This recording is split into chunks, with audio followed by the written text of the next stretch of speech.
channel, and today is December 30 dito sa British Columbia, Canada.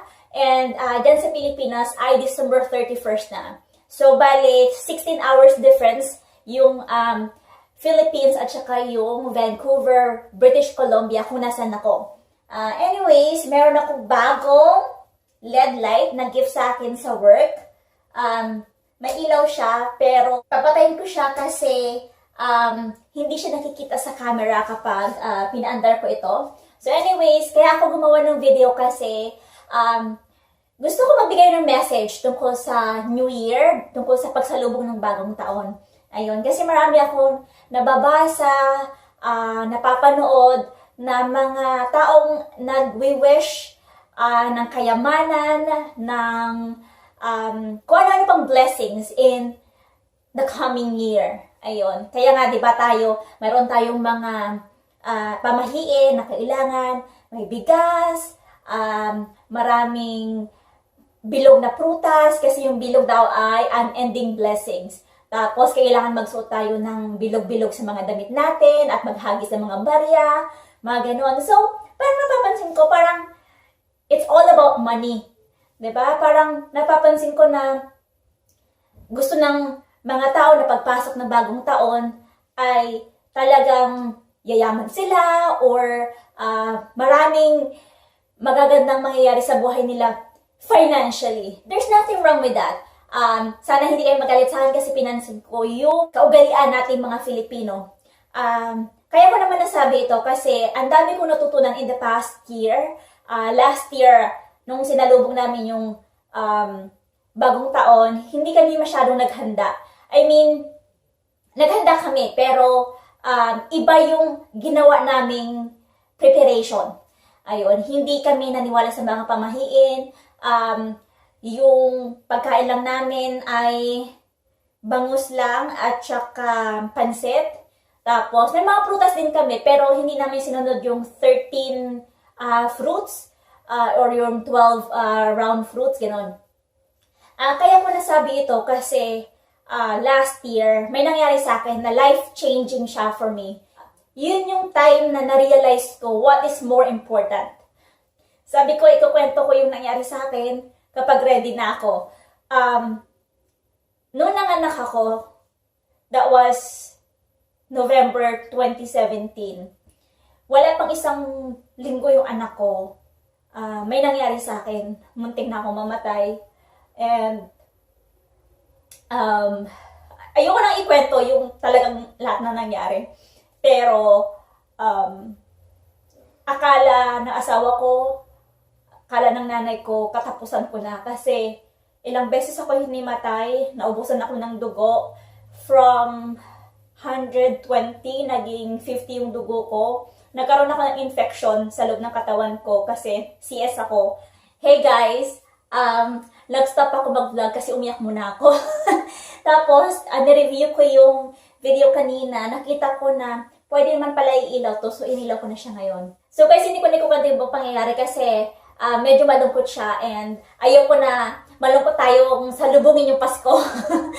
So, nung time na yon, medyo hindi alam ng nanay ko at saka ng asawa ko na buhay pa ako kasi huling kita nila sa akin, dinala ako ng ambulansya sa ospital.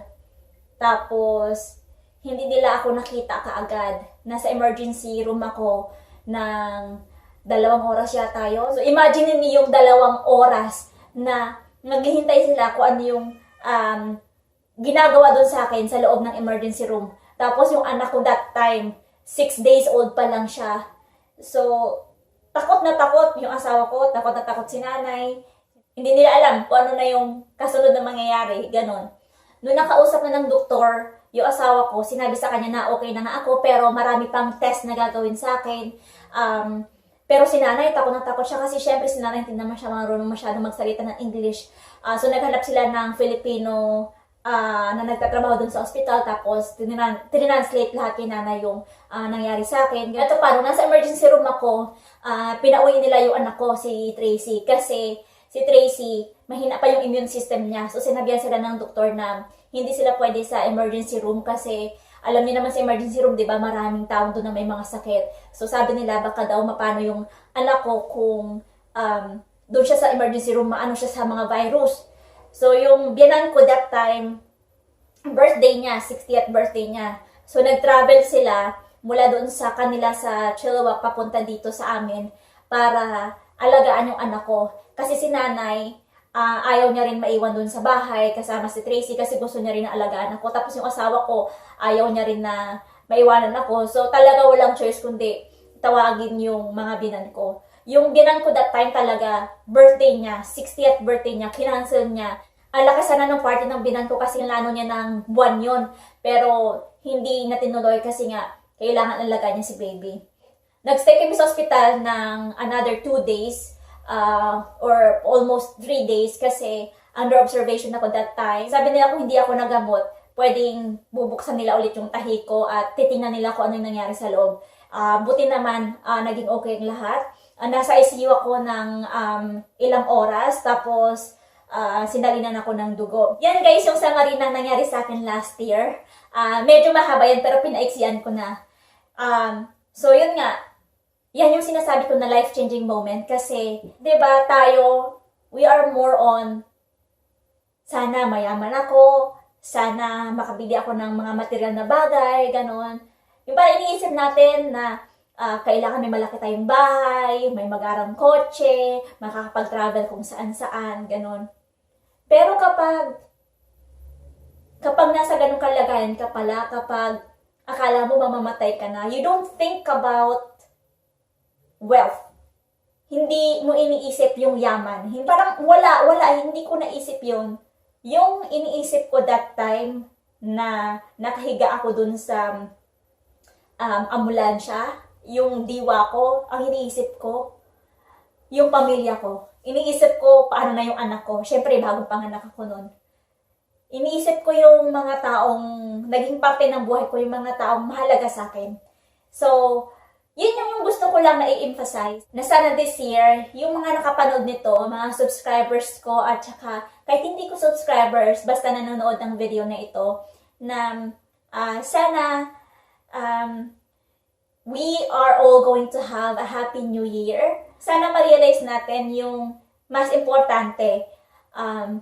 Hindi naman ako ipokrita na sasabihin ko, hindi importante ang pera. We all need money.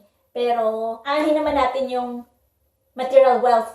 Anin naman natin yung kayamanan kung hindi natin kasundo yung mga kapamilya natin, yung mga kaibigan natin, at maraming taong galit sa atin. And speaking of that, may isa pa akong i-share na kwento rin. This year 2018, nagkaroon kami ng tampuhan ng biyanan ko. Tampuhan na medyo matagal na ayos. So kami ng asawa ko, magsi 6 years na kami. And nag-start kami ng biyanan ko na walang problema. As in, wala talaga. Okay kami. Hanggang sa naipanganak ko yung anak ko. Kasi iba yung kultura nila sa kultura natin. So hindi nila naiintindihan yung pagpapalaki ko sa anak ko.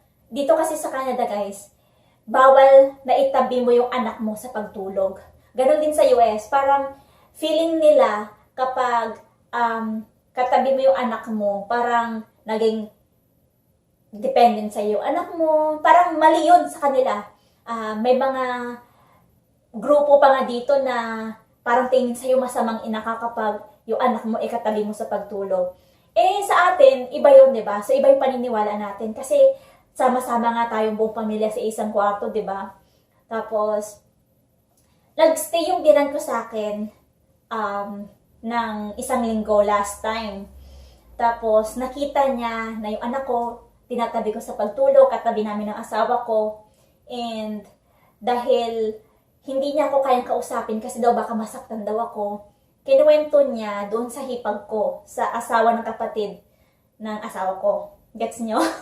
Tapos itong hipag ko, hindi niya rin ako pinagsabihan. Sinali niya ako doon sa Facebook group na nagtuturo na dapat ang mga bata ay nasa sarili nilang higaan. So parang sumama yung loob ko kasi bakit hindi ako kinausap ng binan ko, tapos pinarating niya doon sa hipag ko, tapos yung hipag ko hindi ako kinausap, tapos pinasok ako sa grupo na magli-lecture kung ano yung dapat gawin sa anak ko. Bilang bagong nanay, nasaktan ako kasi, 'di ba, lahat naman tayong mga nanay ay gusto nating mapabuti ang anak natin. Sino ba naman ang ina na gusto mapahamak yung anak niya, 'di ba? So, nasaktan ako dun sa ginawa ng binan ko na feeling ko tinira niya ako patalikod na nakipagkwentuhan siya dun sa hipag ko, tapos hindi niya ako kinausap, ganun. And nawalan ako ng gana pumunta sa kanila. Parang hindi ko siya kayang harapin. Alam ko, para sa iba OA ito. Kasi 'di ba, marami naman talagang mga manugang at saka binan na hindi magkasundo. Pero iba yung relationship namin ng binan ko. As in, sobrang close kami. Kasi para anak na yung turing niya sa akin dahil nga yung asawa ko ay tatlo silang magkakapatid na lalaki, tapos wala siya anak na babae. Yung asawa ko unang nagpakasal. So, ako yung unang daughter-in-law. Ganon. So, turing talaga sa akin, talagang anak. Kaya nasaktan ako, bakit hindi niya ako diniretso? Ganon. Hanggang sa lumipas na ilang buwan, na parang wala akong gana pumunta dun sa kanila. Tapos, mabigat yung loob ko pag pumupunta sila dito. Hindi ko sila sinasama sa vlog ko. Tina-try nila mag-reach out. Actually, nagkausap na kami noon nung nakialam yung biyanan ko sa pag-aalaga ko sa anak ko. Pero that time, masakit pa rin sa kalooban ko. So, parang hindi ko sila totally forgiven. Ganon. And then, etong nakaraang Pasko, doon kami nag-aayos kasi ang hirap mag-celebrate ng Christmas kung alam mong nakasamaan mo ng loob yung kapamilya mo. So ayun, nag-usap kami ng masinsina ng biyanan ko, nagkapatawaran, ganon. And ang sarap-sarap sa pakiramdam, yung wala kang kagalit, ang sarap sa pakiramdam yung nailabas mo yung sama ng loob, nagkapatawaran kayo. Kasi diba yun yung kahalagahan ng Pasko, pagpapatawad, pagmamahalan, ganon. So, sobrang saya ko noon talaga kasi namimiss ko yung dating kami ng binan ko. Kaya, happy, sobrang happy ko talaga. Ayun! And yun lang, yun yung gusto ko i-share sa inyo na sana etong darating na New Year, itong darating na 2019, hindi lang kayamanan yung wish natin, kundi love from our family, love from our friends, and yung walang kagalit. Ayun. Kasi ang sarap-sarap sa pakiramdam na magaan mong sasalubungin ang New Year. At naniniwala ako na kapag wala kang galit sa puso mo, mas maganda at mas maraming blessings na darating sa atin. At hindi lang yan, kahit gaano pa karaming bilog na prutas, kahit gaano pa yung pagsunod natin sa pamahiin, kung hindi tayo kumikilos, kung hindi natin isinasabuhay yung mga dapat gawin, yung mga tamang gawin, hindi rin tayo magtatagumpay, lalo na kung may mga tao tayong inaapakan. Ayun. Yun lamang guys, and thank you so much for watching my video. Thank you so much for subscribing into my channel. Sana magkita-kita tayo sa mga susunod kong videos. And I wish you all a happy New Year. More wealth and happiness to you and your family. Bye! Happy New Year sa lahat!